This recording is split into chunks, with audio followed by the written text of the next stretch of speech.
Life can mess up your plans, which is why I don't bother planning anymore. I used to be big on planning. Before my divorce, at work, I'd plan for all possible emergencies in my department. I had backup plans ready. In case the main ones didn't work. Today, I got a call, saying I needed to see my ex-wife. I hadn't seen her in over a year. And wasn't keen on it, but since my daughter asked, I had to go. My daughter, Sammy, was really persistent. So, I drove back to town. It took me almost an hour to get through the busy freeways to the city hospital. Where Sammy had taken her mom, I parked, and hoped I wouldn't be there long. At the information desk, I learned my ex-wife, Erica, had been in the hospital for 2 days. A nurse took me to her room, but said she was still asleep. What's wrong with her? I asked. Your wife, she started. I interrupted, saying, ex-wife, very ex-wife, with a smile. The nurse smiled back, but then looked serious. Dad, seriously, you aren't flirting with the nurse, while mom's in the hospital, are you? Said my daughter behind me. Of course not, Sammy, I said. If I were flirting seriously, I would have at least asked. I glanced at the nurse. Bonnie, she said. Ooh, that name suits you, I said. My daughter then pushed me into her mom's room, breaking our smiley moment. The room had 4 beds, and was the most depressing place I'd been in, whether in a hospital, or anywhere else. This room is terrible, huh, she said. I shrugged. Dad, she's here, 'cause she doesn't have health insurance. Dad, you can't add her to our plan. The only person who could is. Her voice trailed off. Sammy, honey, I love you more than anyone. I'd do almost anything for you, but you've got to get that your mom and I are divorced. I did everything the judge said. But not everything she wanted, Sammy said softly. We stood by the bed, looking at the sleeping woman. She never wanted a divorce, you know. Sammy said quietly, she still loves you, even now. People in hell want ice water, I said coldly, but they're down there for what they did. Your mom and I are divorced because of what she did. When we were married, I know what she did, Sammy said. I was there. But I can't help but feel you two still belong together. She loves you so much. Dad, look at her, she's falling apart. Some people don't age well, I said coldly. Maybe she needs to take care of herself. She needs her husband, Sammy spat. She needs love and care. That's why she's wasting away. You woke me for this, I said mockingly. Who's her husband? Do you have any compassion? Sammy asked. You don't know compassion, I snapped. I put up with her for years, gave her chances. But she couldn't let go. Dad, don't you want someone to settle down with and enjoy life for good? Been there, done that, I said bitterly. Thought I had that person. Loved her enough to put my pride aside and try to fix things, even after I found out what she was doing. But she couldn't let it go. Some women can love 2 men at once, Samantha said, and some men can handle that, I replied, but not me. Why am I here anyway? I've been here since we brought her, Samantha said. I needed a break to go home, shower, change, and to see my husband. Darren sat with her yesterday, but he doesn't like mom. He used to, until I stopped. 3 families almost destroyed. Because of 2 messed up people, I said. Maybe they belong together. Don't you have any compassion? Samantha asked. Sometimes, I can't find my heart. I snapped. She tore it out. Didn't you already get your revenge? Samantha asked. You've crushed her spirit. What more do you want? I didn't get revenge, I said. I walked away. I still don't understand, Samantha said. You're not the type to walk away. There's so much I don't get. In these 2 years, since the divorce, like what? I asked. We split everything, except the house. It just didn't make sense, she said. Mom didn't want any of that stuff. She just wanted you, and it just seemed like you guys should have had way more money than you actually did. Your mom's lawyer went over all of our finances. I shrugged. So, Dad, then why are you driving a customized Mustang that my husband claims cost at least $50,000? When Mom can't even afford a car, she asked. Maybe my credit is better, I said. Anyway, I'll sit here and play games on my iPad while she sleeps. For a few hours, I'll give you a break, honey. Hopefully, she won't wake up. If she does, I'll call you immediately. What's wrong with her anyway? Dad, Mom has been diagnosed with severe depression symptoms. She's actually on medication for it. For some reason, she took all of her pills at once. We had to have her stomach pumped. She also hasn't been eating the way she should, and she's been drinking too much alcohol. She's exhausted and dehydrated. And we still don't know whether she took all of the pills by accident, or if she was trying something, said Sammy.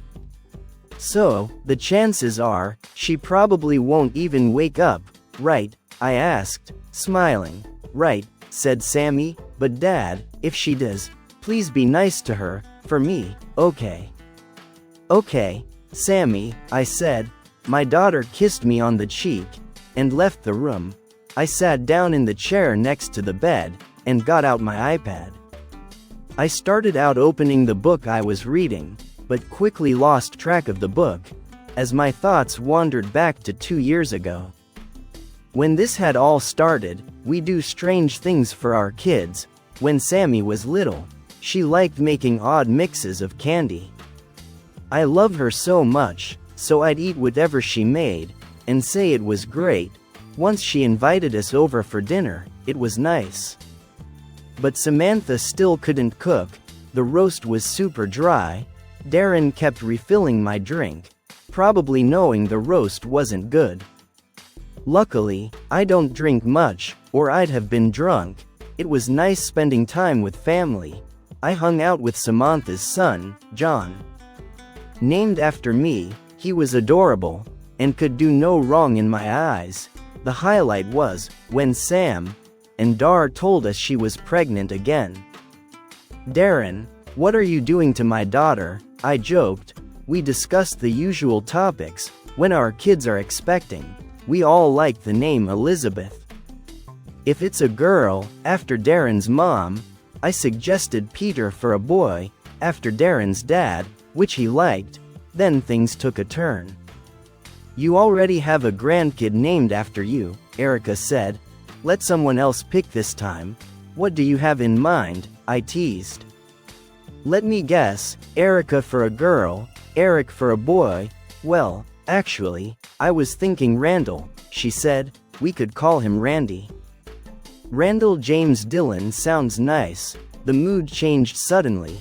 Samantha looked at me. I'm not sure about that, she said. I prefer Dad's suggestion. Don't you, Darren? Darren hadn't looked at me yet. He was still smiling, thinking about his dad being happy with a grandkid named after him. He just nodded.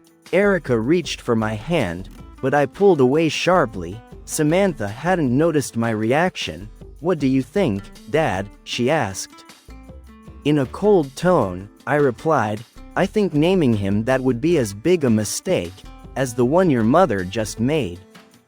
Have you ever seen one of those scenes in the movies or on TV where everyone is at a party, having a good time, there are people dancing, music playing, people are eating and drinking and laughing everywhere. Then someone does something really stupid, and everything just stops. And every head turns towards them. Usually the music stops, and you hear a sound, like the needle scratching on an old record, at the same time. Well, it was that kind of moment, for what seemed like an hour, but was probably no more than a few seconds. No one said anything. Then Darren broke the silence, in a diplomatic way. He looked at his watch, and said, "Wow, I really have to get to bed, I've got an early meeting tomorrow." "Thanks for a great evening, Darren," I said. "I love you, Sammy." Then I got up, and headed for the door. As I was opening the door, Samantha called me. "Dad, what is wrong with you?" she asked. "Aren't you forgetting something?" "Well, come on over here, and hug me, Sammy," I said. "I have to get out of here, I can't even breathe." "I was talking about Mom," she smirked. "I thought you didn't drink, Darren." "Just what have you been filling my father's glass with all night?" "It's Pepsi, sweetheart," I said, although right now, I could use some liquor. "What is wrong with you, John?" asked Erica, coming over to me. She reached out for me again, and this time, I moved away from her so obviously that everyone saw it. "We're going to talk about this when we get home, honey," she said. "We aren't doing anything." I snapped. "I'm going back to my house. I have no idea what you're doing, or where you're going, but it's not with me." Wait a minute, Dad," said Samantha. "You're mad at Mom because she didn't like the name you came up with." Erica's eyes widened then, because she suddenly knew that I knew. "No, honey," I said.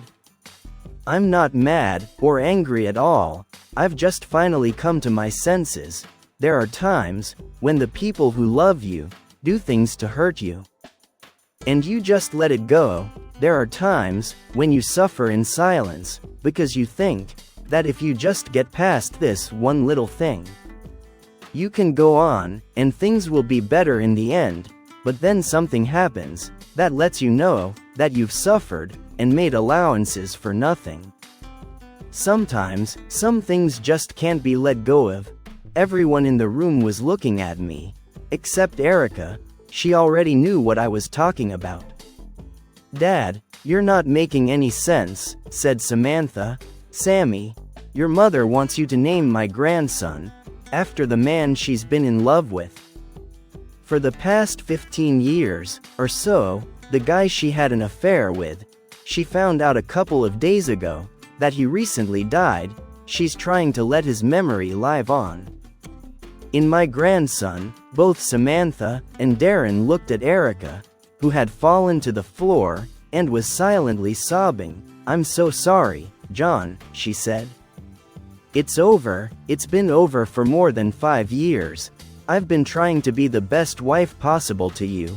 "Why did it end, Erica?" I asked. "Because I felt so guilty," she said. "I knew that what I was doing was wrong, so I ended it." "Can't we talk about this? In the first place, it wasn't an affair. We only got together once a year, and we didn't even always have sex, and after I came home, you and I always had the best sex we've ever had. It's been over for a long time. I love you, John. We needed to talk about this. You don't understand this. It's not as bad as it seems. It's worse than you think it is, Erica," I snapped. "Maybe, when the divorce is over, you'll tell someone the truth, but I'm sick of you lying." "What do you mean?" she said. "I admitted it, Erica. If it was up to your lying ass, you'd still be seeing him," I said. "I told you, I ended it," she snapped. "And you're lying again," I said. "I ended it." "You what?" she asked. "I went to Boston and met him 5 years ago," I said. "I beat the crap out of him. He was in the hospital before your pitiful cheating witch was off the plane. I took his phone, and I got all of your texts. I'll probably be using them as evidence. I also told him who I was, and let him know that the next time he came anywhere near you would be his last day on the planet. I told him that I'd also let his wife know about the two of you. I told him that if he ever tried to contact you for any reason, even just plain friendship, I'd be back, so you didn't end anything, Erica," I said. "I did. John, I'm sorry," she said. I was wrong. I was confused. It was a mistake. I'm sorry too, Erica, I said. I was wrong too. I was confused too. I made a mistake too. I was wrong to try to save this messed up marriage. I did it for Sammy, though. I didn't want her to have to deal with this splitting up until she was out on her own. I was confused too. You see, I thought that maybe in time, since I loved you so much, that we could get past this. I made a mistake, instead of ending this sham then. I really tried to make it work, but at least you were right, honey. You did end something. From the first second that you uttered his name tonight. You ended our marriage. I walked right out of the house, got into my car, and drove away. I spent a long time that night, just driving around. The roar of my Mustang's engine, and the thrill of speeding through the darkness of the moonlit night, took away some of my pain. I turned off my phone, so I wouldn't be disturbed. I really wasn't as upset as it seemed. I'd known about what she'd done for over 5 years. And for that whole time, I'd been preparing for the divorce, in more ways than one. Erica was probably more shocked by tonight than I was. First, because she had no idea that I knew about her affair, and secondly, because she really only found out that night why it had ended. She'd flown to Boston for a conference, the same one she went to every year. She got a room in the hotel she always stayed in. The conference was a one-day seminar that she always told me was 2 days long. After the conference ended, she had dinner with Randall. They sat there in the restaurant, talking to each other, until the restaurant closed. She even mentioned me a couple of times. Then, when the restaurant closed, they exchanged a very nice kiss, and she went back to her room. Randall went out to the parking lot, and his car to drive home, as Randy got to his car. I was sitting on the hood. Hey, that's my car, he said. I'm sorry, I said. It's wrong for people to bother things that don't belong to them, isn't it, Randy? I agree totally, he said. Let's not talk about hubcaps, Randy. Let's talk about Mary, your wife, who right now is waiting for you at your house on Sycamore Street. It's probably too late for me to go over there to talk to her right now. I should probably wait until tomorrow to visit her. I'm calling the police, said Randy. I pulled out my phone and tried to hand it to him. Randy, you can call the police anytime you want. It'll be my word against yours, and either way, you'll lose, because somehow, in all of it, the fact that you've been spending time with my wife, Erica, while your own faithful little wife was waiting at home for you, will come out. Randy's whole face went pale. I'm not the sharing type of guy, Randy, I said. I think you've made a mistake, he said. I do know Erica, but we haven't spent any time together. He looked at me and saw how serious my face was. Okay, we had dinner together tonight. Some of the things we learned at the conference were interesting, and we both wanted someone to talk about them with. But that's it, nothing happened. We just lost track of time. Phew, I said. You had me worried. He smiled at me, like he was glad we cleared everything up. I punched him in the face as hard as I could. He went down like a bowling pin. Then he got on his feet and started running. I threw his hubcap and caught him in the legs. He tripped over it and fell heavily again. I pounced on him and started beating him mercilessly. When I was done, his face became a pulp. You really had me worried, Randy, I said. For a moment there, I really thought that I wasn't going to get to beat the crap out of you. I know that all you had was dinner tonight. I was there. What about last year, or the year before? How long has this been going on? Maybe 15 or 20 years. He sputtered through his busted lips. It's over, Randy, I said. He nodded quickly. if you so much as say her name ever again. I'll end your marriage, and your life, are we clear?" He nodded again. "Don't visit her," I said. "Don't write her, or even call her. There will be no further warnings." "I got it," he said. "Randy, the next time we talk, won't be this pleasant," I said. Apparently, it worked. When I got back home, Erica was her usual after the conference self. She tried to kill me with lovemaking, but I just didn't go for it. Usually, after she came back from the conference, we'd go off on vacation somewhere together. That year, I pretended to be too busy to get away. As hard as I tried to put the whole thing behind me, I couldn't. A big part of my brain was in Judas Priest mode. Okay. Most of you don't know what I'm talking about. There's a heavy metal band called Judas Priest. Arguably, their best album was the one called Screaming for Vengeance, and that was how I felt. Try as I might, I couldn't calm down. I wanted blood. I wanted someone to pay for my pain. If misery loves company, I wanted someone to be miserable with me. And I picked Randy. Through some business connections I had, I got Randy fired. I didn't go all snidely whiplash, and let him know that it was me who did it. It was enough that I knew. I felt great about it. I had no regrets about it at all. It gave me the same warm glow that I once got when I did something nice for Erica. To do something evil to Randy, I've spent the last 5 years of my life ruining his. At the same time, I was sure that divorce for Erica and me was inevitable. Why didn't I confront her and file? Because, despite what she'd done, I still loved her in my heart. I really wanted to believe her and give her another chance. But my head, just as in my job, told me to be prepared for anything. I told Erica that we were under a raise freeze at work when I actually got a raise. A few months later, the promotion I'd been working for the past 10 years was finally mine. I didn't tell Erica. My salary nearly doubled. I diverted most of the new income into accounts that she knew nothing about. 2 years later, I got another promotion and another raise. Again, I told Erica nothing about what was going on.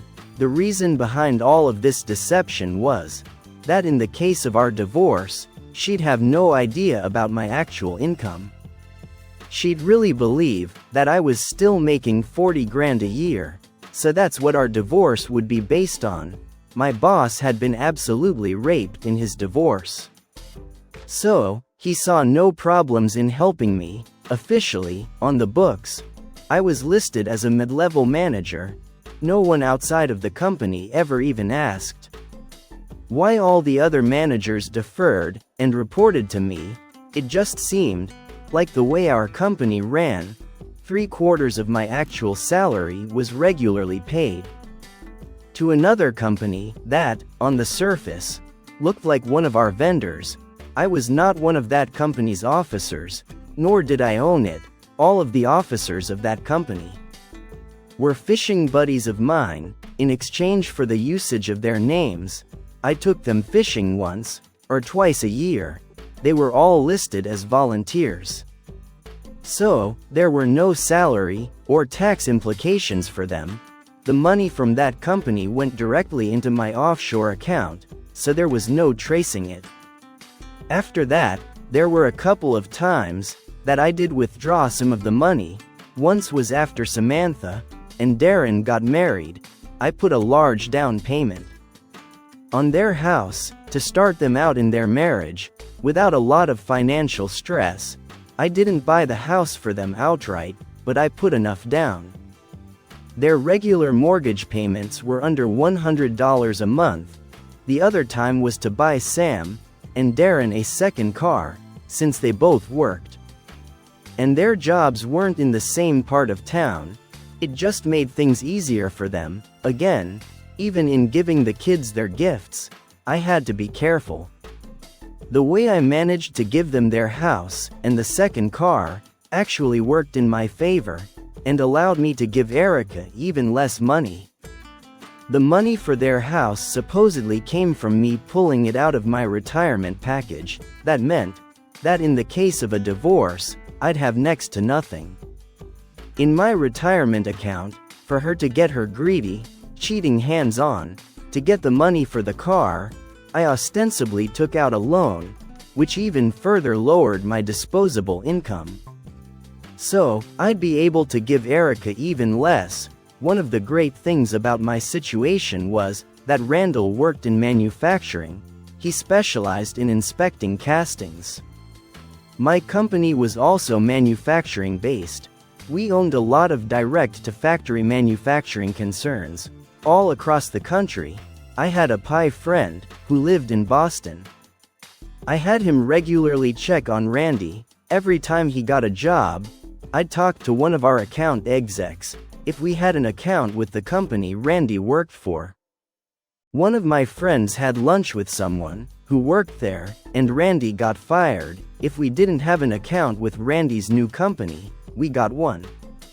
Then Randy got fired. I kept a spreadsheet on my computer that was dedicated to keeping track of Randy and all of his misfortunes. Some of them I didn't even cause. After a while, Randy's reputation in the manufacturing community was so bad that he couldn't even interview for a job just before Randy passed. His last jobs were in landscaping or day labor. His fortune had also taken its toll on Randy's marriage. His wife had gone back to work to help support the family. I never touched her or her career because I had nothing against her. I also did my best to make sure that Randy's kids got everything they deserved. I single-handedly got his daughter into law school. I invented a scholarship just for her and gave it to her. Of course, the scholarship ended the year that she got her degree. The scholarship also deposited the full amount into an account. She was also never able to find out where the money came from. Her grades were excellent, and she received a few bonuses during her time in school from her mysterious benefactors. The fact that he wasn't able to support his family and barely contributed to their upkeep was rough on Randy. He was a proud man and wanted to be both self-sufficient and a provider. Finding that he was neither hurt his pride. He started drinking, and over time, became obsessive with it. To his credit, he never became violent or abusive towards his wife or his daughter. But towards the end, he was only a shadow of the man he once was. I also looked at the changes my actions brought about in me. I too was no longer the man I'd been. When I first discovered my wife's cheating, I had always been a soft-spoken, easygoing guy. I'd been open and honest for most of my life. But the trauma of discovering that the woman I loved had betrayed me on a regular and continuing basis had unhinged me.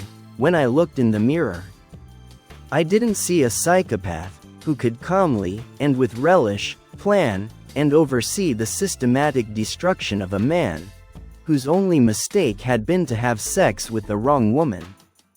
I still saw myself. I still saw John Forrest, an all-around nice guy and family man. Shouldn't a villain have some kind of recognizable traits?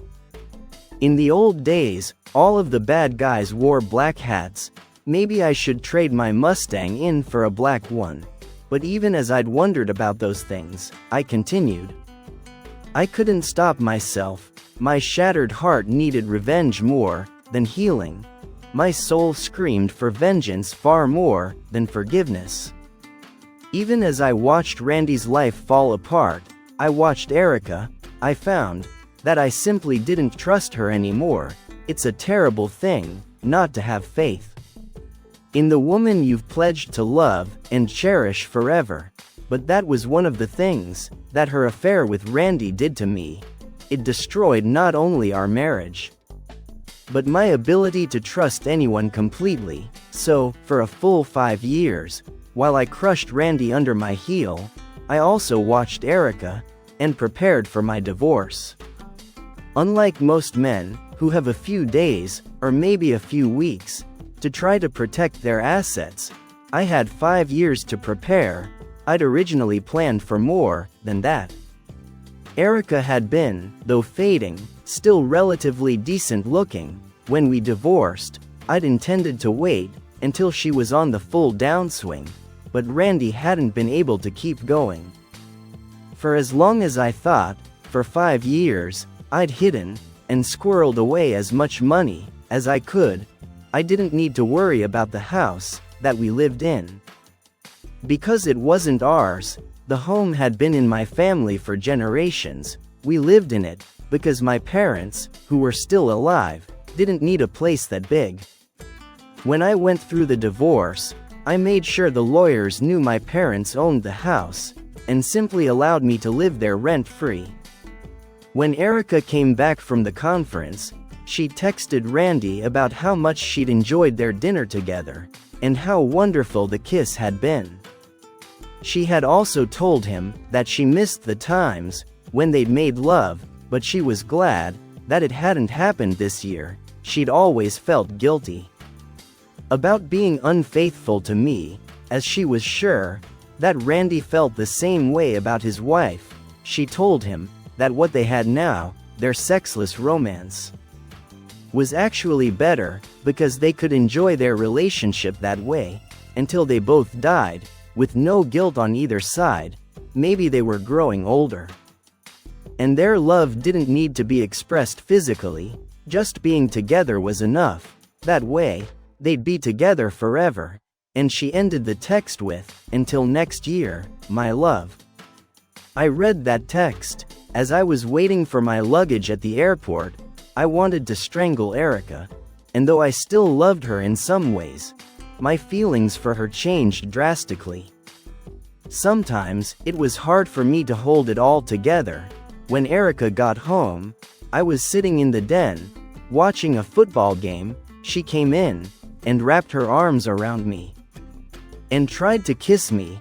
I moved away from her and told her I had a cold and didn't want to make her sick. "Just make sure we're better by this weekend," she said, smiling. "Why, what happens this weekend?" I asked. "You and I are going off on vacation together. Remember," she said. "We always go after my boring conference." "Well, maybe you could do a mother-daughter vacation and take Sam this year," I said. "I really can't get away from work this week, but honey, it's the weekend." She whined, "You'd really only miss 2 days of work.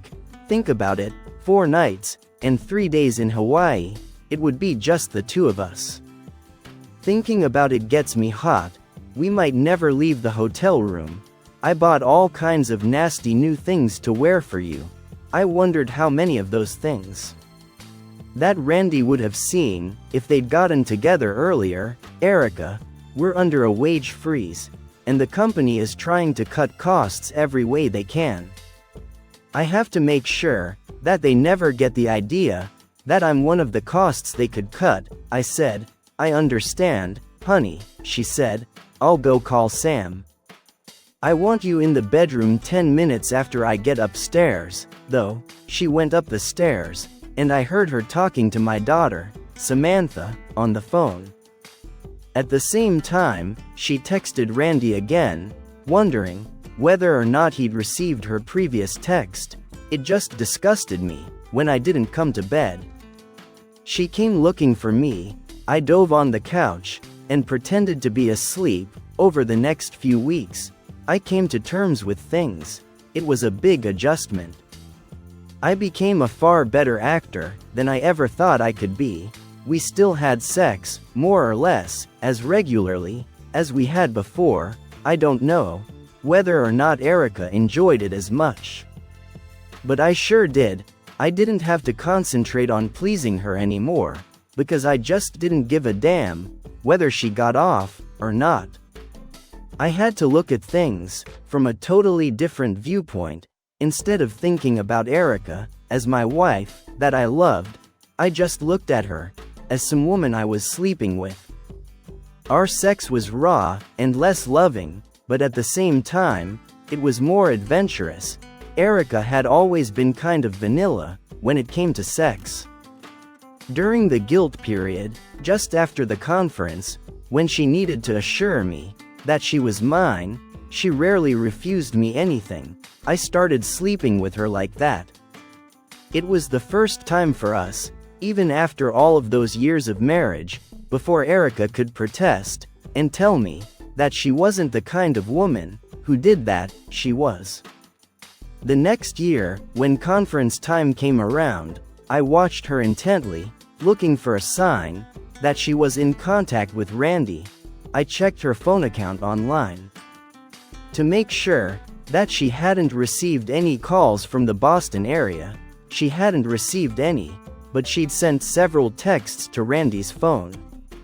She'd become more and more frustrated that Randy never answered her. She tried calling a few of her friends, who also knew Randy, and found out that he'd had a run of bad luck. She found out for the first time that he'd been brutally beaten and robbed. Following the conference the previous year, he'd also been fired. And no one knew where exactly he was working. She'd sent him several texts, asking him to simply meet her for dinner at her hotel. None of them were answered. Her final attempt came when she got one of her friends, who knew Randy, to go to his house and tell him that she wanted to hear from him. Randy had told the friend that he didn't remember her, and since he no longer worked in the industry, saw no reason to contact her, especially since he wasn't attending the conference.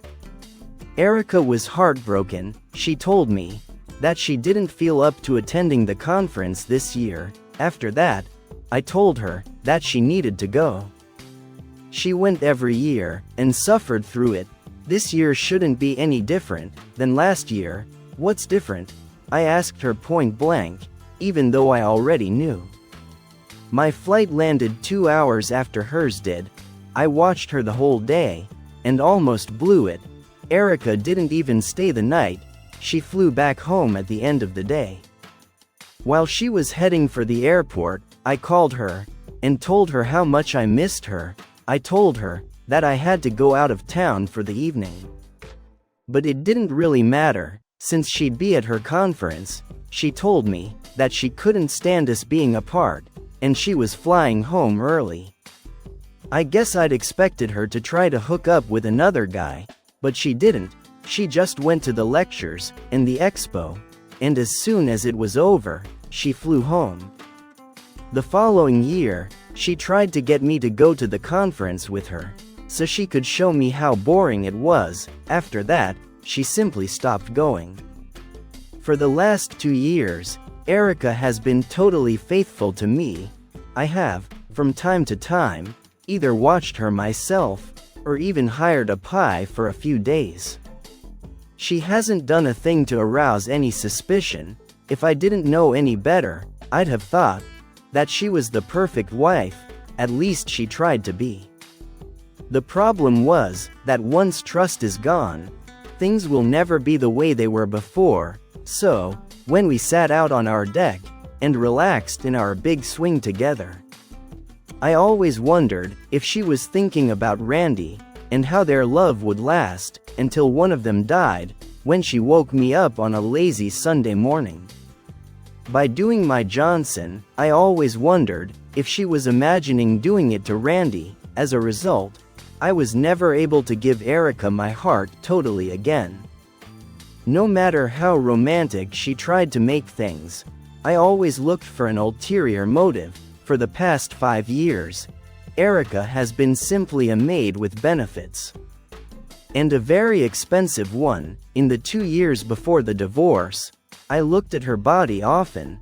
Sometimes, I felt like a farmer inspecting his crops. Yep, her tits are starting to sag. I'd notice. It won't be long now, or I'd see a few more lines on her face. We're getting there, I'd think. Erica, honey, I'd say, have another piece of cake. Crap, eat a big one. I don't want to get any fatter, she'd say. I love you, I'd tell her. So, it doesn't matter, she'd smile, and hug me, or give me a peck on the cheek, which was all I'd allow. She was sure that I meant that no matter how fat she got, that I'd still love her, but I meant that it didn't matter, because I was sure that our marriage would be over soon, so she could eat a cow, or look like one. And it wouldn't matter to me. Our life was good on the surface, we had friends that we did things with, and we spent a lot of time with our daughter and her husband. Things were good for years. I actually believed that Erica had almost forgotten about her affair, or she thought that she'd gotten away with it. After all, 5 years is a long time. If nothing had been discovered, after all of that time, did it still matter? A couple of days before the ill-fated dinner, one of my pie friends in Boston had given me the news. Randy had been fired from his latest job. He was working in the fast food industry. Because of his drinking, the manager wouldn't let Randy work inside the restaurant. He was taking care of the landscaping around the restaurant. For minimum wage, he shoveled snow and cut grass. On other days, he had to wear a costume that made him look like the restaurant's clown mascot, and spin a sign that invited passing drivers to eat in the restaurant. Randy had fallen pretty far over the 5 years. He was now in his late 40s. A college graduate who worked for minimum wage, dressed like a clown, hawking burgers. All of his coworkers, except for the store manager, were 18 years old or younger. They used Randy as an example of why going to college was a waste of time. One kid told his mother, right in front of Randy, she'd come to make the kid quit working at the restaurant because his grades in high school had been slipping. "What's the point, Ma?" he asked her. "Even if I graduate, and you and Pop spend hundreds of thousands of dollars on me going to college, like Randy's parents probably did back in the last century, how do we know that I won't end up back here in that clown suit? Crap, Ma, I'm better off than he is right now. And I haven't even been to college. At least I work inside the restaurant, and I make more than minimum wage. If I go to college, I might make even less." As I've said before, Randy had once been a proud man.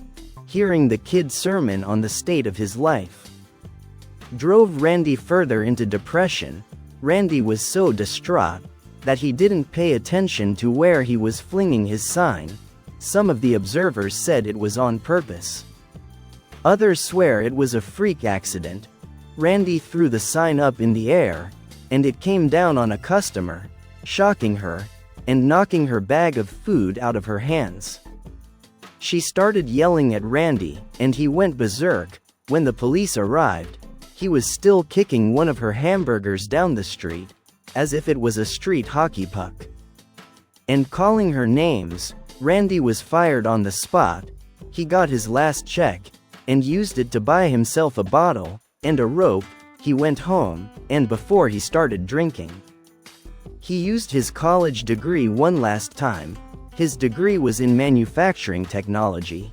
He manufactured the best noose he could, and climbed up onto the edge of a chair, and started drinking, with the noose around his neck. As he drank, he thought about all of the joys and mistakes in his life. He thought about his career and its downward spiral. He thought about his daughter, and how she no longer respected him. He thought about his wife, and how they had once been a couple that everyone they knew envied. Now she barely tolerated him, and they slept in separate bedrooms. It hadn't been the changes in Randy's career that had doomed his marriage. It had been the way he handled each successive failure. They'd just been pulling further and further apart over the years. Part of it was that Randy was always waiting for the other shoe to drop. Randy died, never knowing that it had been me all along, ruining him. He thought that it was just bad luck. I'd always intended to tell him someday It would have been my final stroke of vengeance, but I never got the chance. The last thing that Randy thought about before drinking himself into a stupor, losing his balance, and dying, was Erica. He traced the beginnings of his bad luck to his friendship with her. He was never honest enough to admit that he'd had an affair and slept with a married woman. He blamed all of his bad luck on Erica. After all, the start of his bad luck had been when Erica's husband had discovered them and beaten Randy so bad he was hospitalized. Everything had gone downhill from there, and simply never stopped going. His last thoughts were a wish that he'd never met her. His last words were about her too. Fucking witch, he thought. As the alcohol in his system caused his brain to shut down his consciousness, when I wake up, I'll figure out some way to get back at her. Randy's wife came home and discovered the body. It was sad that she couldn't even come up with enough emotion to cry. In a way, she felt glad for him, because her husband had really suffered in recent years, and at least this way, he could move on. He was beyond his pain and suffering. One of Erica's former colleagues, who knew her and Randy, had emailed her and told her about his death and how it had come about. She called her and got all of the details about the last few years of Randy's life.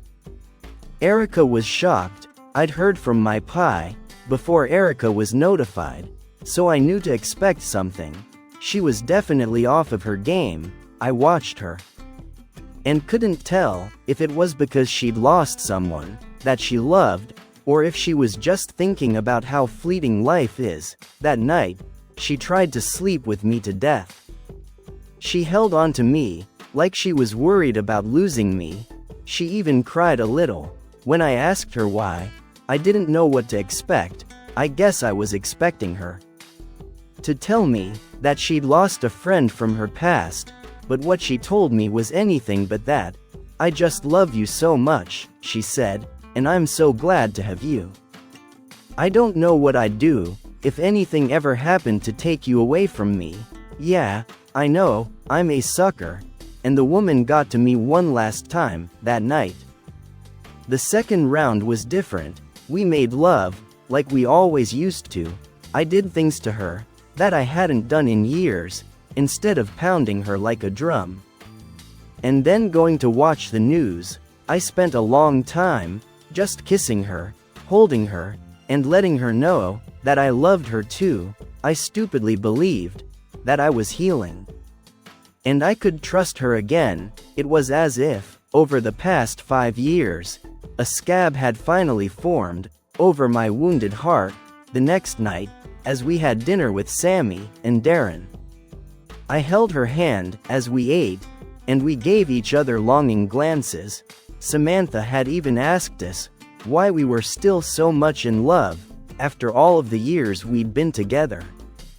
Then Erica had to go and open up her big mouth and ruin it all by trying to get Samantha to name my grandson after Randy. Things were never the same. I'd spent years preparing for the moment when all of this came to pass, and I knew then why everything I did to Randy had just never been enough. It wasn't as if I hadn't done enough to Randy. What I'd done to Randy over the years had been the equivalent of unloading a full clip into him and then reloading the clip and emptying it into him again. The problem was that Randy alone hadn't been responsible for my pain. In fact, he'd been the lesser of the two evils. Randy hadn't promised, before God and all of our friends, to love, honor, and cherish me all the days of his life. That had been Erica. In fact, before I confronted him in Boston and whipped his ass, I hadn't known Randy at all. What I had done for the past 5 years had been bad. It had been shameful, and more than anything else, it had been cowardly. It was as if I'd been a normal-sized high school student, and one of the big hulking guys on the football team had pushed me down. So, to get revenge, I ran across campus and beat the crap out of one of the nerds on the chess team. Most of my revenge had been misdirected. While Randy did deserve a bit of it, Erica deserved more. In the days following the dinner, Erica tried to come home, only to have me give her all of her clothing and personal items that I'd packed for her. The first night, she called me, and I wouldn't speak to her, other than to tell her that I thought that this coming Saturday would be a good day for her to come over to the house and take any furniture or appliances that she thought she deserved. I suggested that she bring our daughter and son-in-law along. One of them could call me to verify that the items that she took were not against my wishes. I told her that I'd arranged to be gone all day Saturday, and I'd come back Saturday evening. When she called and told me that she was done, it didn't quite turn out that way. When I pulled into my driveway Saturday evening and went into the house, Erica was still there. Samantha was there too, and they wanted for us to sit down and have a talk. "John, I love you," she said. "I love you with all of my heart. I'd never do anything to purposefully hurt you. I'm sorry. I'm so much sorrier than you'd ever believe." "Oh, I believe you're pretty sorry," I said. "You may be about the sorriest excuse for a wife that I've ever seen." "Can't we talk about this?" she asked. "We've been together for almost 30 years. We can't throw all of that away over something that happened and ended a long time ago." "John, why didn't you confront me about this when you found out? I can't imagine how much pain you've been carrying around with you for the past 5 years. I'm beginning to understand a lot of things now. I understand why there's been a wall between us for the past few years. This is the reason, isn't it?" I sighed and nodded. "And that last night was so wonderful," she said. "It was the best sex we've ever had. You must have found out that Randy had died, and you thought that this was all behind us, until I opened my mouth." I nodded again. "John, can you let me talk?" she asked. "I really need to get this out of my system. I know that what I did was wrong, but it's been over for years, and yes, I know that you ended it. And I have some questions I'd like you to answer when I'm done." "Okay, Erica. I don't have to listen to anything," I said. "I could throw you out of here right now. I'm going to let you have your say, but only for one reason. I want to get this divorce over with and wrapped up as quickly as possible, so I can move on with my life. If I listen to you now, you'll have had your say, so you won't be able to go to the courts and tell them that I never gave you a chance to talk about things. So, start talking, but first, there are a couple of things I'd like you to explain. Why you talk, when did this start with Randy, and why?" "Okay, John, this is 2010. We got married in 1980, so I guess it started in 1982, she said. "So, this has been going on for 28 years, I screamed. I had no idea it had been that long. "I guess you and Randy looked at it differently. Maybe he only counted it from when you guys started sleeping together." I looked at Samantha, and she looked at her mother. "John, there's no chance possible that Samantha is anyone's child, except yours," she said. "The conference is in July. Samantha was born in January. It's just not possible." "But you kind of hoped, didn't you?" I spat. "Don't tell me that the possibility of it never crossed your mind." Samantha looked at her mother, and the expression on her face wasn't good. "Sammy, Angel, I love you more than life itself for the past 5 years. You've been the only person I could trust completely. Most of my heart is yours, baby. But could we do a DNA test? It doesn't matter now, in the least. I'll never treat you or my grandkids any different. I just need to verify this," I said. "John, I already told you," she began. Why should I believe anything you've ever said?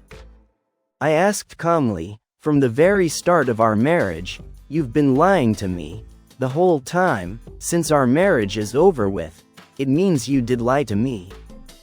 For the entire marriage. No, John, it's not like that.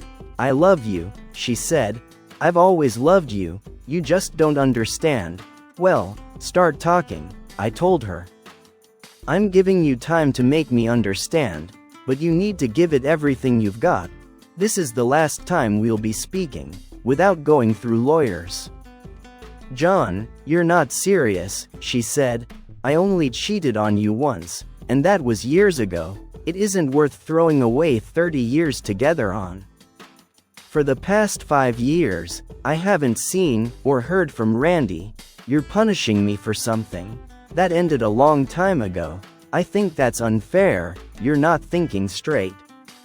I know you haven't, I said. You know I haven't what? She asked. I know you haven't seen or heard from Randy in 5 years. You did try to contact him 4 years ago, though.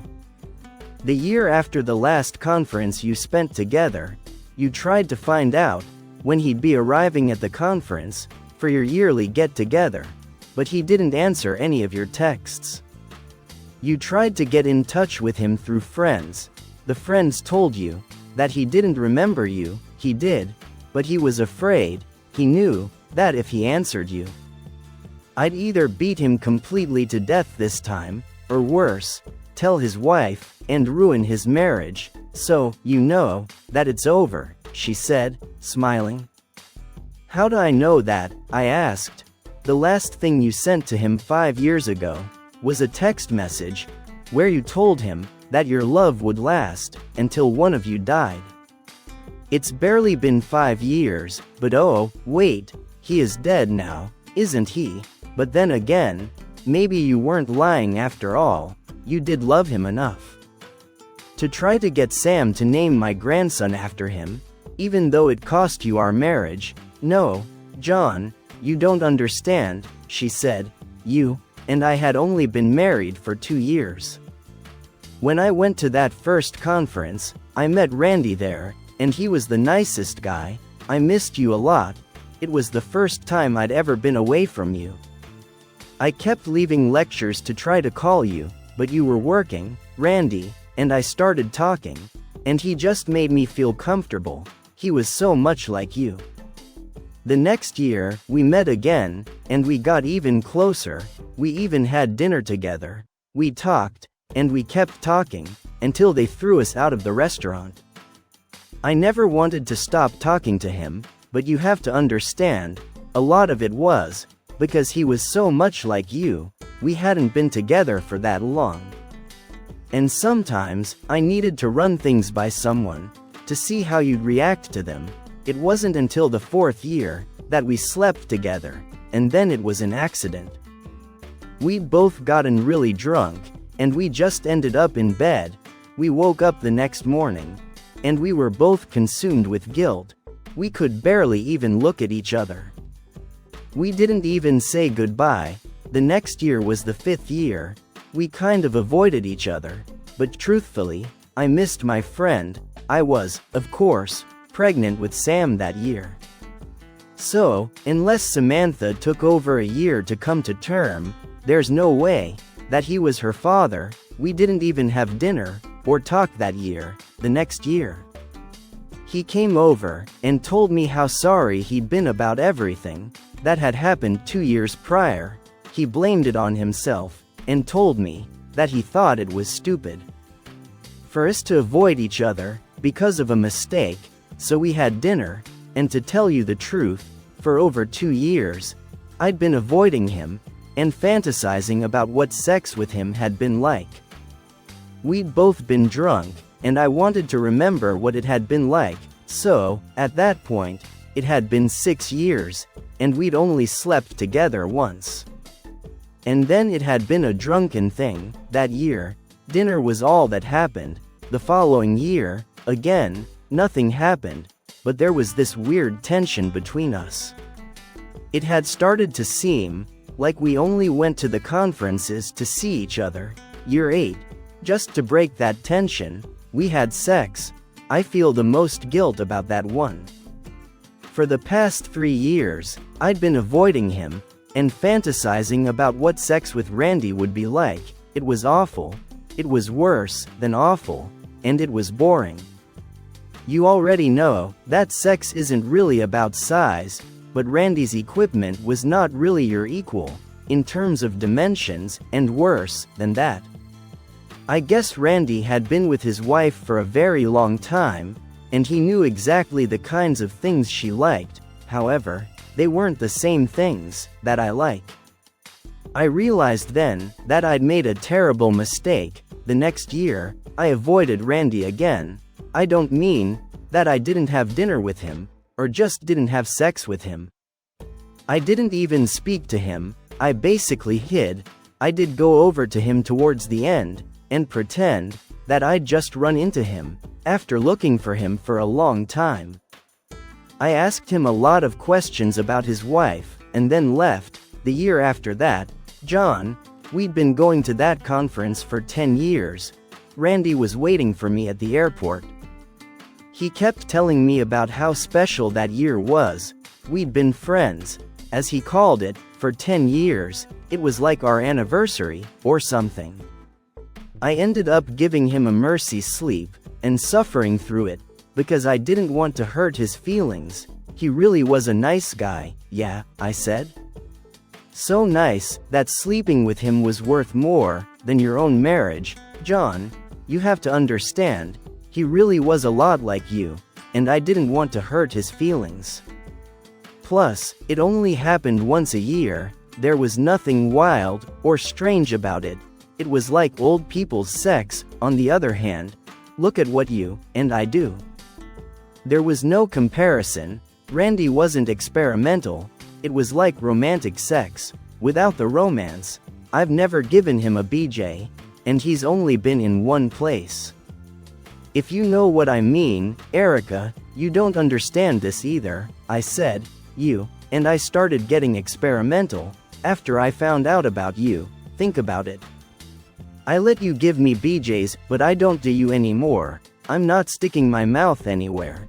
That Randy's been, and I started sleeping with you. Because I wanted to have something that Randy hadn't had, but also because, in a way, I wanted to hurt you and make you do something that you didn't want to do. Until a few nights ago, the time that you just said was the best sex we ever had. You and I haven't made love either. There hasn't been any romance. Because, on my part, I was just sleeping with you, like I do a hoe. You were just there, and you were available. Her face fell a little bit then. So, for the next few years, I just survived it. I knew that every year, I'd look forward to being with Randy at the conference. He was a great friend. And though I dreaded it, I knew that I'd have to endure having sex with him at the end. A few years after that, I started making up excuses. One year, I was on my period. The next year, I put up with it. The following year, I claimed that I had a yeast infection. The year after that, I was on the rag again. So, I went about 3 years without having to sleep with him. Then we'd do it, and I'd skip a few years. The year that had ended, we hadn't slept together. In 4 or 5 years, he always talked about it, like he really loved having sex with me, but it was like pulling teeth for me. But he was my friend. He liked hearing how much I cared for him. We often told each other we loved each other. I never really felt or meant any of that. I just didn't want to hurt him. So, you chose to hurt me instead, I snapped. John, how were you hurt? She asked. It had gone on for over 20 years. In that same 20 years, you and I probably had sex literally over 2,000 times, and I loved them all. In total, I had sex with Randy maybe 8 times at the very max. And hated every time that I can even remember. If it had been a case where I put Randy ahead of you, I could understand it, but that never happened. If it had been a case where I gave you sloppy seconds, or did something to embarrass you, I could understand it, but that never happened. I love you too much for that. This was a once-a-year thing that happened so far away from where we lived that no one who knows us would have been in the vicinity, so there's no way that you've been embarrassed by this. And even the year that you beat poor Randy up and ended it, it was already ending on its own. Since you know about my text to him, you probably also know that we had spoken at dinner about how much better things were, that we weren't having sex, just enjoying each other's company. That relationship would have ended on its own soon anyway. I was never going to have sex with him again.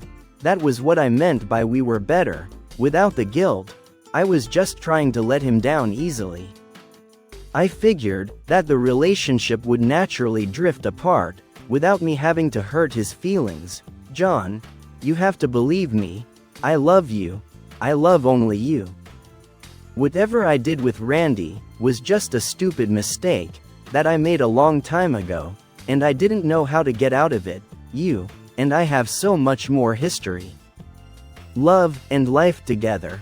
Please don't throw it all away. I sat back and looked at her, trying to process everything she'd said. The anger inside me was still boiling, but I could see the pain and sincerity in her eyes. This was the woman I'd loved for decades, the mother of my child, my partner in life. But the betrayal cuts so deep. I understand, I said slowly. I understand that you made a mistake, and that you regret it, but the fact remains that you betrayed me. You betrayed us. Every time you met with him, every time you said you loved him, you took something away from us. You destroyed my trust, my faith in you, in our marriage. And while I can see that you're sorry, and maybe even understand why you did what you did, I don't think I can ever get past it. Tears streamed down her face as she listened. John, please, she whispered. I will do anything to make this right. Anything. Just give us another chance. We can go to counseling. We can work through this. Please don't end our marriage over something that's been over for so long. I shook my head. It's not just the affair, Erica, it's the lies, the deception. For 28 years, you've kept this from me. For 28 years, you've allowed me to believe that our marriage was something it wasn't.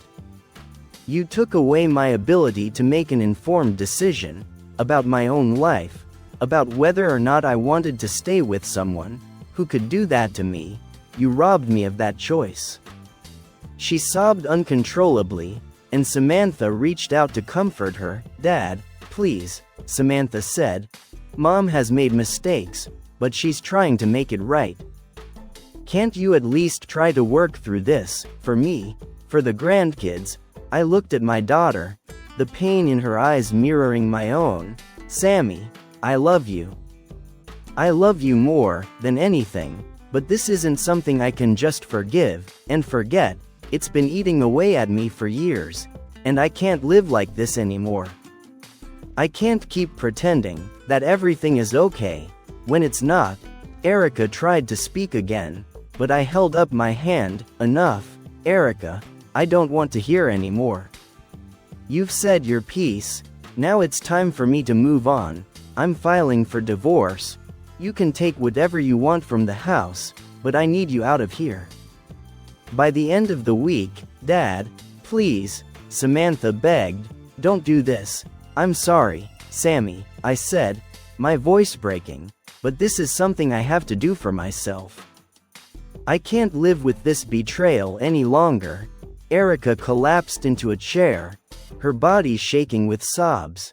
Samantha knelt beside her, trying to console her. I stood up and walked out of the house, the weight of years of betrayal and pain pressing down on me. As I drove away, I thought about all the years we'd spent together, all the memories we'd made. It hurt to think that it had all been tainted by Erica's affair, by her lies, but I knew that staying with her would only prolong the pain. I needed to find a way to heal, to move forward with my life. I spent the next few days getting my affairs in order. I filed for divorce and made arrangements for Erica to move out of the house. Samantha tried to talk to me several times, but I couldn't bring myself to discuss it further. The decision was made, and I needed to focus on the future. The day Erica moved out was bittersweet. She took only what she needed, leaving behind many of the things we'd accumulated over the years. As she walked out the door for the last time, she turned to look at me, her eyes filled with sorrow. "John, I'm so sorry," she said, her voice barely a whisper. "I know, Erica," I said, "but sorry isn't enough. Goodbye." With that, she left, and I was alone in the house that had once been filled with love and laughter. I knew that the road ahead would be difficult, but I also knew that I needed to find a way to rebuild my life, to find peace and happiness once again. Over the next few months, I focused on myself. I threw myself into my work, spent time with friends, and even started dating again. It wasn't easy. But slowly, I began to heal. I realized that while Erica's betrayal had been devastating, it didn't define me. I was stronger than that, and could find happiness again. Samantha eventually came to terms with the divorce. She still loved her mother, but she understood why I couldn't stay. Our relationship grew stronger as we supported each other through the difficult times. In the end, I found peace in knowing that I'd done what was best for me. I'd reclaimed my life and my happiness, and while the scars of Erica's betrayal would always be there, they no longer controlled me. I was free to move forward and build a new future, one filled with hope and possibility. 5 years have passed since that fateful day when I finally walked away from Erica. I've spent those years rebuilding my life, but the pain and betrayal still echo in my mind, especially after the shocking revelation that Samantha isn't my biological daughter. The truth came out during a heated argument with Erica about the divorce settlement. Erica, in a moment of desperation, blurted out that Samantha was Randy's daughter. A paternity test confirmed it. It was devastating. The girl I had loved and raised as my own was not biologically mine. The betrayal cut even deeper, and it was the final straw. Samantha, despite everything, stood by her mother. She couldn't understand why I was so adamant about moving on.